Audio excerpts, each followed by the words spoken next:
unfortunately it's not. By 8 o'clock this morning, the roads out of the evacuation zone were gridlocked. It's bloody ridiculous. We're supposed to be fleeing for our lives, and the traffic hasn't moved for 15 minutes. Despite instructions from civil defence authorities, many people outside the primary evacuation zone joined the exodus, increasing congestion. We're asking residents outside the event zone to stay in their homes until further notice. Soldiers from Papakura military camp joined forces with civil defence staff and police, going door to door to make sure no one had been left behind.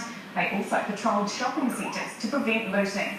By mid-afternoon, the evacuated suburbs were ghost towns and the normally congested roads were empty. Throughout the afternoon, the earthquakes which set off the evacuation gradually became less frequent, but tonight the city is still on a level 3 alert.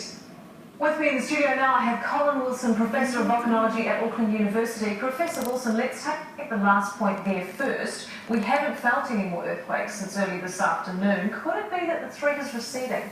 No, absolutely not.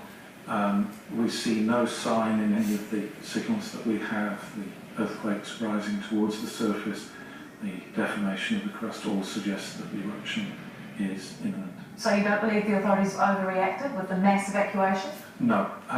The size and style of the eruption is very difficult to predict. It's very difficult to evacuate once the eruption has started.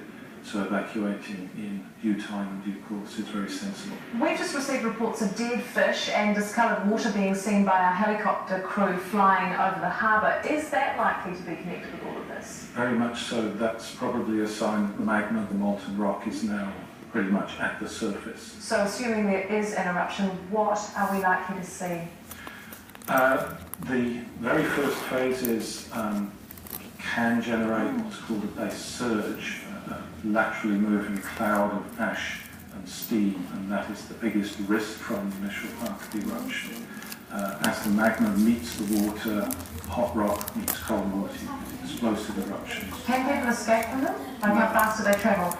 The ones that have been observed in historic eruptions can travel at up to about 150 kilometres an hour. So once they've started appearing and started moving, there is no escape from them. Professor Wilson, I'll just stop you. We're going to go live now to our camera at Sky City. Just a few moments ago, this cloud of steam started to rise up out of the water between Mission Bay and North Head. Professor Wilson? The eruption has started. For viewers outside Auckland, we've just felt a short... What year was